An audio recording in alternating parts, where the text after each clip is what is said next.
Le site Evi vient juste d'ouvrir ses portes et le MAC du Biocontrôle vous propose là tout de suite une revue des solutions innovantes de biocontrôle que nous avons pu apercevoir sur le salon.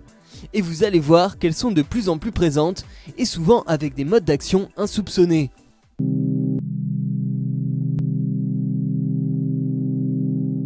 On débute avec un nouveau produit à base de soufre pour lutter contre l'oïdium. Ah, mais rien de nouveau, vous allez nous répondre. Sauf que celui-ci se présente sous forme liquide et provient de l'économie circulaire. Comprenons bien. Pendant le processus de production du biogaz provenant des déchets agricoles, du sulfure d'hydrogène est émis. Donc ce gaz H2S qui est produit, qui est valorisé, donc doit être transformé sous forme solide et donc on utilise les bactéries pour obtenir le cake de soufre qui sera ensuite formulé en soufre liquide pour protéger la vigne. Souvenez-vous de cet été et des fortes chaleurs que l'on a connues en France. Dans les allées du salon, nous avons déniché ce fongicide de contact qui n'a laissé aucune trace de grillure, alors que les températures montaient jusqu'à 43 degrés.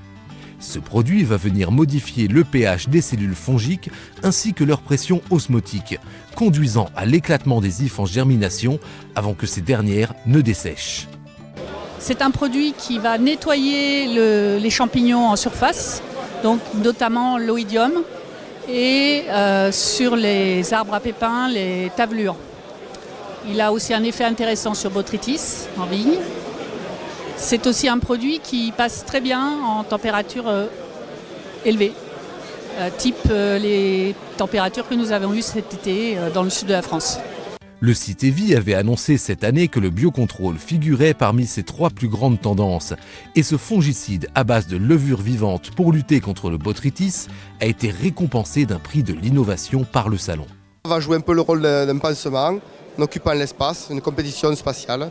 Et donc ça empêche la pourriture de s'installer dans le fruit. Ce produit va venir s'appliquer par pulvérisation foliaire et donc directement agir par contact. Le bon point, c'est que le délai avant récolte est de 1 jour, ce qui permet de prolonger l'efficacité de la protection jusqu'après la récolte.